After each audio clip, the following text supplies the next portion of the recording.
সাভার থানা বিএনপির সাবেক সভাপতি ও বিরুলিয়া ইউনিয়ন পরিষদের সাবেক চেয়ারম্যান মরহুম মাহমুদুল হাসান আলালের পরিবারের সাথে সাক্ষাৎ করেন জাহাঙ্গীরনগর বিশ্ববিদ্যালয়ের ছাত্রদলের সাবেক সভাপতি ও যুক্তরাজ্য বিএনপির সিনিয়র যুগ্ম সাধারণ সম্পাদক পারভেজ মল্লিক। এ সময় তিনি মরহুম মাহমুদুল হাসান আলাল এর ছোট ভাই আনোয়ার হোসেন মন্ডল ও স্থানীয় নেতাকর্মীদের সাথে নিয়ে সাবেক সাভার থানা বিএনপি সভাপতি মরহুম মাহমুদুল হাসান আলালের কবরে ফুলের তোড়া দিয়ে কবর জিয়ারত করে মরহুমের আত্মার মাগফিরাত কামনা করে দোয়া ও মোনাজাত করেন। তো এর ভিতরে আমি আমার বাবা মাকেও হারিয়েছি, আর আমার সব থেকে ঘনিষ্ঠ যে বন্ধু এই মাহমুদুল হাসান আলাল, আমি তাকেও হারিয়েছি।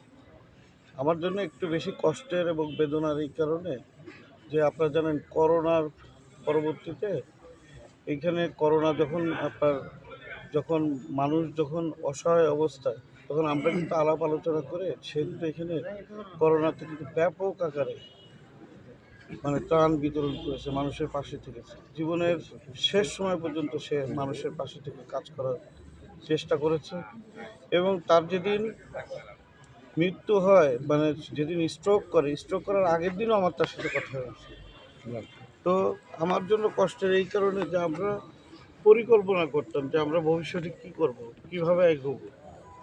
তো আজকে আমি বাংলাদেশে আসার পরে আমি যেই প্রিয় মুখগুলো দেখতে চেয়েছিলাম তাদের ভিতরে হচ্ছে যে আলাল একজন অন্যতম একজন।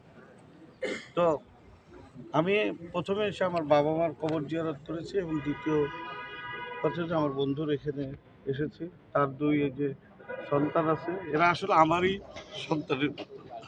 হ্যাঁ, আমি আপনাদেরকে ভাষায় প্রকাশ করতে পারবো না যে তার সাথে, এবং আলালের যারা আছে তারা আমার নিজের ভাইয়ের মতো।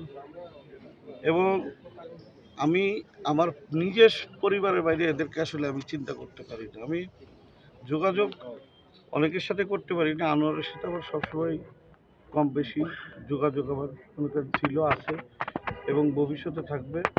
আমি ওদের পরিবারের সাথে আগেও যেমন ছিলাম, ভবিষ্যতে ইনশাল্লাহ থাকবো।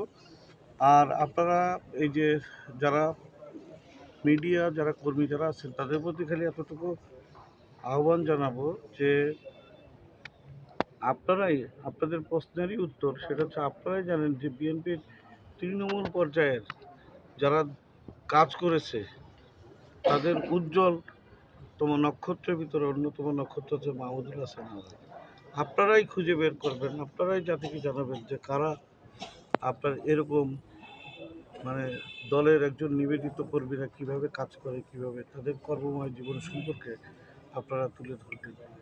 এরকম আলালের মতো যদি আমাদের দলের প্রত্যেকটা অঞ্চলে আমরা যদি নেতাকর্মী পাই, তাহলে বাংলাদেশের মানুষের ভাগ্যের উন্নয়নের জন্য ইনশাল্লাহ আমাদের পিছপা হবে না।